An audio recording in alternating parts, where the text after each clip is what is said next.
కొరత లేనటువంటి యూరియా కొరత అయితే ఏదైతే ఉన్నదో ఈరోజు ఉత్పత్తి లేదని కొందరు యుద్ధం జరిగిందని కొందరు అనేక కారణాలతోని మా రైతు పొట్టలు కొడుతుంది.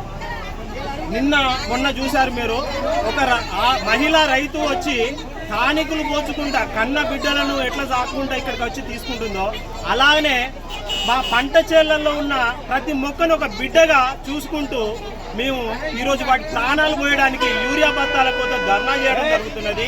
సో ఇప్పటికైనా ఈ ఏదైతే మొద్దు నిద్రలో ఉన్నటువంటి గవర్నమెంట్ ఏదైతే ఉన్నదో అది నిద్ర లేవాలని మేము కోరుకుంటున్నాము. మేము రైతు రుణమాఫీ చేయకపోయినా కూడా కొందరికైనా కూడా కొందరు కాకున్నా కూడా మేము ఏనాడు ధర్నా చేయలేదు. 2 సార్లు రైతు బంధు ఎగ్గొట్టినా కూడా మేము ధర్నా చేయలేదు. కానీ ఈ రోజు ఎందుకు చేస్తున్నాం అనేది ప్రతిపక్షాలు విపక్షాలు అయితే అన్ని సూచి మా యొక్క రైతుల కోసం పోరాటం చేయాలి. అదేవిధంగా పోలీసు మిత్రులు ఎక్కడ పడితే అక్కడ విధ్వంసంగా లాఠీలు చార్జీలు చేయడం కానీ రైతుల యొక్క ఎక్కడ పడితే అక్కడ తన్నడం కానీ అనేక సంఘటనలు జరుగుతున్నాయి.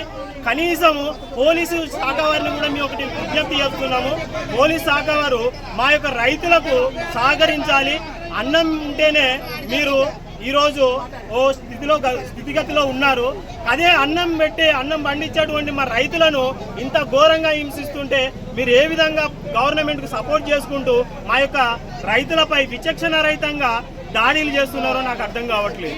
ఇప్పటికైనా ఏదైతే గవర్నమెంట్ చేసిన సిగ్గుమాలిన చర్యలు ఏదైతే ఉన్నాయో వాటి దిద్దుబాటు చర్యలు చేసుకుంటూ రైతు అనేవాడు రోడ్డు మీదకి రాకుండా తక్షణం ప్రతి క్షణం ఈ క్షణం నుంచి మీ యొక్క అసమర్థత వల్లనే ఈనాడు రైతుల యొక్క యూరియా కొరత అనేది ఏర్పడ్డది.